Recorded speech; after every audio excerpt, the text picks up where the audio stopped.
This is Andi Purewal, Boxing Social. In fact, and can I get you to move that mouse out of the way? Is that okay? Oh, no, sorry, mate. Yeah, is that better? That's better, mate. Yeah. All right. This is Andi Purewal, Boxing Social in association with Betfred. I'm joined by Anthony Crolla over Zoom. Anthony, you've been a busy man. You've had 2 fights in 2 days, and you've had about half an hour's keep. You've just told me. So, how are you, firstly? Mate, I mean, well, I've not had the 2 fights. My boxers have, but I do actually, because of lack of sleep, I actually feel like I've had the 2 fights, yeah. No, mate, I'm good. I'm good otherwise. I don't know what I'm running on, but yeah, no, good. Listen, it's good to have those busy weekends, isn't it? I had a lad making his debut, Bobby Fowler, on Friday night, putting a really good performance as well, so I was dead happy. And then Alex Gilmagani was out last night in an 8-rounder, and he boxed a really good lad. The lad was very capable. First fight in 2 years, wasn't an easy one back, but he got the win as well. Alex, I think he'll look to keep him active and be big fights now. We'll be ready for them. What is the plan with Alex moving forward, Anthony? Is there anybody in particular you guys are considering? Or? No, I'm not. There's no one in particular. I think, Alex would happily fight anyone, really. So that's down to his management team and, promotional team. They'll sort that, I'm sure. But it's just good for him to get back out. It's been 2 years or something. So it's... probably we'll get another one and then a big fight or whichever. I don't know, but he lives and breathes it. So he'd be ready to. If it was up to him, he'd fight next week. But no, he could do with just having a little rest now and then getting back out. And I think you could do with a little rest as well after your journey these last days. But mate, you're not kidding. You're not kidding. Away from obviously the last couple of days for yourself and with the guys getting out there fighting, there's obviously been other boxing shows going on, some which I'm sure you've kept your eye on. Let's just go back over a couple of those. Start off with one in your old weight division. So Ryan Garcia make his ring return last night with a unanimous decision victory against Emmanuel Tago. Just what did you make of it if you've managed to catch the fight? Mate, I have caught most of it. I was like on the way to the airport coming home. So I'm watching it there, but I thought that, do you know what? I thought Garcia looked well. I don't believe it was nothing we've not really seen before from Garcia. I've always said about Garcia, he takes chances and he's a little bit raw with some things. Like, when you look at where he's, his non-punching hand is when he's letting the big shots go, you always think, there's a chance if they beat you to it, you'll go over. I know that's happened before, but one thing I do say what you don't get enough credit for, I imagine he's very strong and also very heavy-handed. Going back to the Luke Campbell fight, Luke was a top lightweight and knocked down a side, which was an heavy one. As soon as he got his feet back and that was pretty quick, within a minute or so. He basically walked Luke down. I know Luke had bits of success, but he basically walked Luke down and was letting power shot go after power shot go. So I feel like I rate Ryan Garcia a lot more than what a lot of people do in boxing. He's not just this social media star for me. But listen, last night we didn't find anything new. I thought the opponent, he's seen the 12 rounds, but I don't know how much ambition there was there to win the fight. Do you know what I mean, Andy? It was there. I think he was happy to have gone the 12 rounds rather than, gutted he didn't win. Does that, that makes sense? And I think, so he didn't ask too many questions. Listen, Tough absorbed some big shots, especially going down early. So, credit to him for that. Not being disrespectful, but there was very little for Ryan Garcia was coming back. You're back, Ant. Can you I'm back. Me? Yeah, sorry. Can you hear me, mate? Yeah, just slightly. Just cut off for a second.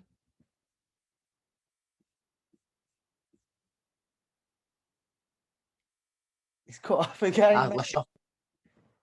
Hello. I can hear you. I'm back. You are back, mate. Yeah. I don't know what happened then, mate. Apologies. Yeah, it's all good. But yeah, just carrying on with Ryan. Anything else there you wanted to add just on his performance last night? Anything else you'd have liked to have seen from him? I think we would have liked him to close the show, obviously. But I think with Ryan, I think it's interesting. I don't know how much longer he's going to stop at lightweight. I know he's not been there too long, but he is very young and he's growing and he's maturing. And last night was over the lightweight limit, wasn't it? It was over the lightweight limit. he looked big in there. He looked big and he looked strong. But his first fight with Joe Goose, and I think I've seen in an interview since as well, he said, he'd like another fight, similar. And then we see him in one of the big boys. Well, on that front, I've seen Eddie Hearn say that he's put a proposal to Oscar De La Hoya, Golden Boy, for a potential fight for over Maxi. here for Maxi Hughes. Now, I'm sure yourself, like everyone in boxing, would love to see Maxi have that big fight. He deserves it on the back of this run that he's been on. What would you make of a fight between Ryan Garcia and Maxi Hughes? I think it's, I would. I'd love Maxi to get it. Listen, he'd be massively up against it. We couldn't pretend otherwise. And I think they'd know that. And I was only in Leeds a few weeks back, so I didn't. And I always comment just how well Sean O'Hagan's done with Maxi Hughes. He's done an unbelievable job, with him since he took over. And they'd go with a plan, and it'd be a good plan. But listen, it's for me, you look at it realistically. Maxi's is he going to get a shot at one of the other big fighters? Your Lomachenko, the winner of Kambosos Haney. Probably not, unless Haney with a matchroom think. Well, no, because that's not there no more. Actually, is it? No, he's obviously done his deal with Top Rank. Yeah, so you would think out of those, and with it comes a huge payday, which Maxi deserves. With Ryan Garcia, who's got, out of everyone we mentioned, I wouldn't put him number one. I don't think he's the best out of the fighters in that division. But I think you could easily say who's got the most star power, and that's Ryan. I think there was 15,000 in there last night, weren't they, in the Alamo, where we was that time last year with Callum Smith. But I'd love to see Max to get the chance. I like to say how well Ryan would sell over here. I'm not sure, but regardless, I'd love to see him get the chance. Just away from that one, another fight we saw last night was, last night for us, it was during the Golovkin stopping Murata. It's had a mixed reaction online. He said he seemed to have aged. His age was on show in that fight. Didn't seem to have kind of the movement. Not that he's necessarily always a great mover, but his power and his chin was still looking as strong as ever. Just kind of your thoughts on his stoppage victory against Murata. I think, do you know what my thoughts on and sort of my view on it is probably a bit contradicting as well. I think, listen, as Triple G slowed down, definitely. I thought at the weigh-in, he always physically looks good, Triple G, and I think everyone always looks like the forearms on him are unreal. The forearms on him are something else. But bodies don't win fights, but I think they certainly help. But I just believe that there's no denying he's slowing down. He's not. I don't believe he's the fighter he was a few years ago. But at the same time, and I think that was pretty evident in the first few rounds. At the same time, 4 or 5 rounds in, he turned it round, and let's not forget, he beat one of the top middleweights in the world. He didn't. It wasn't a comeback fight. It wasn't a Garcia type fight. It was fighting one of the top middleweights in the world, an Olympic gold medalist. And I've watched Murata from the amateurs when he won the gold that year. And it sounds a bit harsh because I thought he might have ended up being a better pro than what he has been. But he's won a world title, Olympic gold medalist, an unbelievable career. And at the age of 40, Triple G knocks him out. After a bad start. So it's it's hard, isn't it, to criticise that. I feel it's hard to criticise, but at the same time, early on, I think, listen, he's not. A few things have slowed down. And there'll be people there now. And I believe that the buzz for the Canelo fight, it probably has gone a little bit, but at the same time, Canelo comes through Bivol. I'm sure it would be one of the very biggest fights to make still. What would, if it was up to you, Ant, what would you rather see? Would you rather see Canelo Golovkin trilogy, or let's say Canelo does overcome Bivol? Would you rather see him go on to try and face the winner of Beterbiev versus Smith Jr. in a 3-belt unification? Yeah, I'd rather see the second one. And I'm a big Triple G fan. I think they've had 2 great fights. I always say, I think Triple G has been very unlucky not to have took at least a win away from either of them. Do you know what I mean? Well, the first one, the second one, like I said, I thought Canelo had done enough. Third time, I think it'd be more convincing, like I think a lot of people do. But so you're thinking, well, no, he deserves that, and he certainly does deserve it. He certainly does deserve a third shot, a third fight with Canelo. But I'd much rather him see he comes through Bivol Canelo. I'd much rather. I'd be more interested in seeing the Beterbiev Smith Jr. winner against Canelo.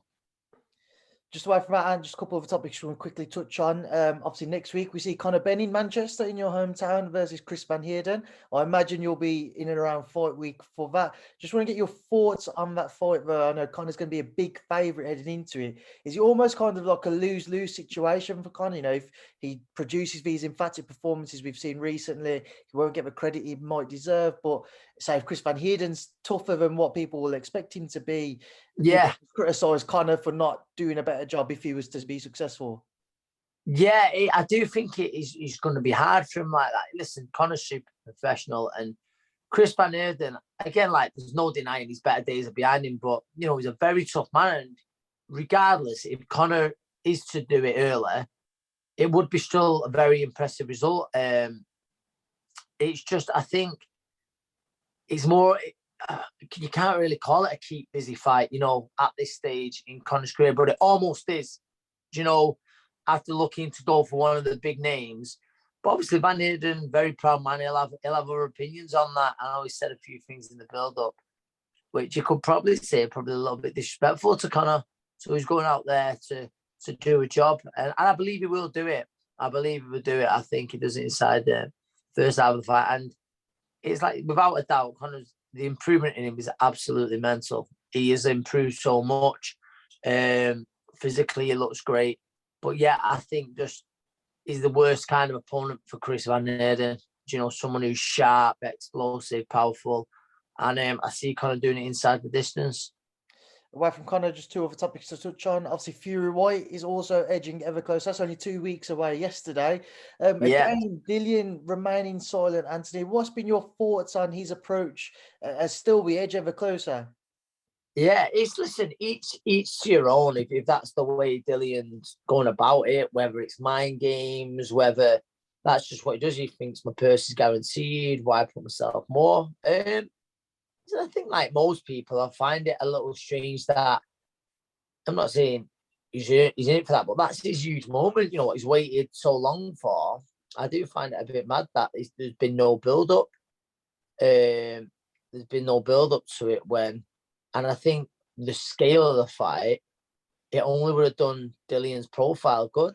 You know, if there was like a behind the gloves, gloves are off type thing. Do you know, if that kind of thing, that kind of build-up program, you know, like a 24/7 all access type thing, that would have only done Dillian's profile the world of good. And obviously we've not seen that. So listen, we know Dillian Whyte, but the average sports fan who's gonna, be in the pub, it's gonna be on in the pub, they're not gonna know much about it.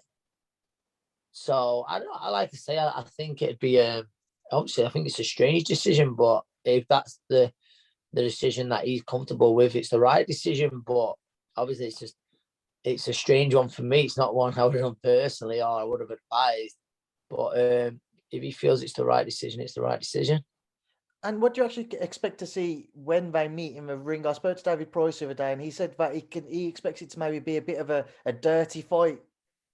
I won't be surprised. Yeah, I won't be surprised at all. I think I'm a big pricey on that. And I believe I wouldn't be surprised. I've said all along, I wouldn't be surprised if he lands something big. And even like I wouldn't be surprised even buzzes Tyson, but I expect Tyson to come through it and I to get the stoppage at some point. I've said it for a long time about a fit and focused Tyson Fury, where I think he's the best heavyweight on the planet. It's just it's the excitement late there. Obviously, you don't. And again, with Tyson, you don't know that Wilder, the last Wilder fight. About him, it was an unbelievable slugfest, wasn't it? But I listen. One punch can change it all, especially at heavyweight boxing. So you never know. But I'd be surprised if Tyson doesn't do it. And then final one, it seems like we are set to see the Usyk AJ 2 fight. Yeah. Alexander Usyk, left for Ukraine now. Just want to get your thoughts on that. The fact we will see that rematch, and with everything that is going on in the Ukraine, how much do you think that will affect Alexander throughout his camp, trying to stay focused at the task at hand in preparing for Anthony Joshua? I believe, I remember, I don't know if I said it to you before, I remember the 90 box Tony Bellew in Manchester.